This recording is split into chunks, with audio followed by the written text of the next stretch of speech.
ഈ ഗദരദേശത്തെ ഭൂതഗ്രസ്തൻ, സ്തോത്രം, അവൻ്റെ മേലെന്തോ ഉണ്ട്? 6000 ഭൂതങ്ങൾ ഒന്നിച്ചു വാഴുകയാണ്. അവൻ ഇതുവരെ ഒരു സ്വസ്ഥത അനുഭവിച്ചിട്ടില്ല.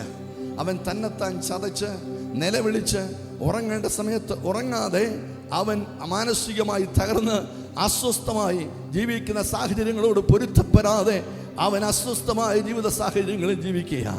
എന്നാൽ യേശു അവനോട് പറയാതൊരു ദൂതുണ്ട്.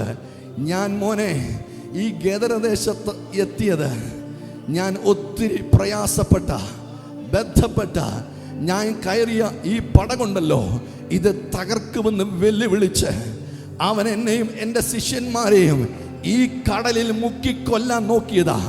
അതിനു വേണ്ടിയായിരുന്നു ചുഴലിക്കാറ്റ്, അതിനു വേണ്ടിയായിരുന്നു തിരയിളക്കം, അതിനു വേണ്ടിയായിരുന്നു പടകിന് നേരെ വെല്ലുവിളികൾ. എൻ്റെ ശിഷ്യന്മാർ വരെ എൻ്റെ മുഖത്ത് നോക്കി ചോദിച്ചു, നാഥ, ഞങ്ങൾ നശിച്ചു പോകുന്നു നിനക്ക് വിചാരമില്ലയോ എന്ന്.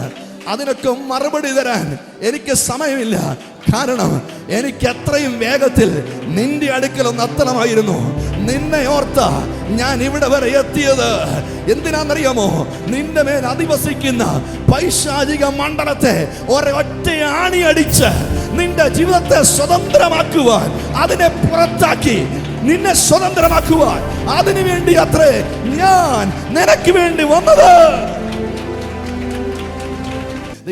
ഈ കല്ലറത്തോട്ടത്തിൽ കിടക്കുന്ന ഈ ഭൂതഗ്രസ്തൻ അവനോട് ചോദിച്ചാൽ അവൻ പറയും, പാസ്റ്റർ, ഞാൻ കാണുന്നത് മുഴുവൻ കല്ലറയാ.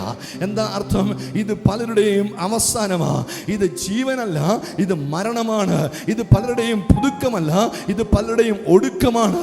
ഇത് മാത്രമേ ഞാൻ കണ്ടിട്ടുള്ളൂ.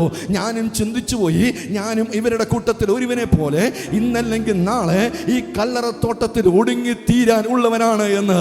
സ്വയം മരണം സംഭവിക്കുമെന്ന് നിങ്ങളുടെ ജീവിതത്തിന്റെ സാഹചര്യങ്ങൾ നോക്കി വിധിയെഴുതുന്ന ആരെങ്കിലും ഉണ്ടെങ്കിൽ, എനിക്ക് ആത്മഹത്യയേ ഉള്ളൂ, എനിക്കൊരു ജീവിതമില്ല, ഞാൻ തകർന്നവനാണ്, ഞാൻ തകർന്നവളാണ്, എനിക്ക് പ്രതീക്ഷയില്ല, ഞാൻ കാണുന്നത് കല്ലറയാണ്, ഞാൻ കാണുന്നത് വിശക്കുപ്പിയാണ്, എൻ്റെ കുടുംബത്തിൽ സമാധാനമില്ല, എനിക്ക് ആര് സ്വസ്ഥത തരും എന്ന് തോന്നുന്ന ആരെങ്കിലും എന്നെ കേൾക്കുന്നെങ്കിൽ, യേശു ഒരു വ്യക്തിക്ക് വേണ്ടി ഗദരദേശത്ത് ചെന്ന് അവന്റെ മേൽ വ്യാധി ബാധിച്ചിരുന്ന സകല പൈശാചികളെ ശക്തികളെയും പുറത്താക്കി അവനെ സ്വതന്ത്രമാക്കുവാൻ ശക്തിയുള്ള ദൈവമാണെങ്കിൽ, നീ ഏത് മതത്തിൽ വിശ്വസിക്കുന്നവനാണെങ്കിലും ഏത് ദൈവത്തെ വണങ്ങുന്നവനാണെങ്കിലും, മഹത്വത്തിന്റെ പ്രത്യാശയായ യേശു ക്രിസ്തു നിനക്ക് വേണ്ടി ഭൂമിയിലേക്ക് വന്നത് നീ ഇന്ന് മരിക്കാനല്ല, നീ ജീവിക്കാനാണ്.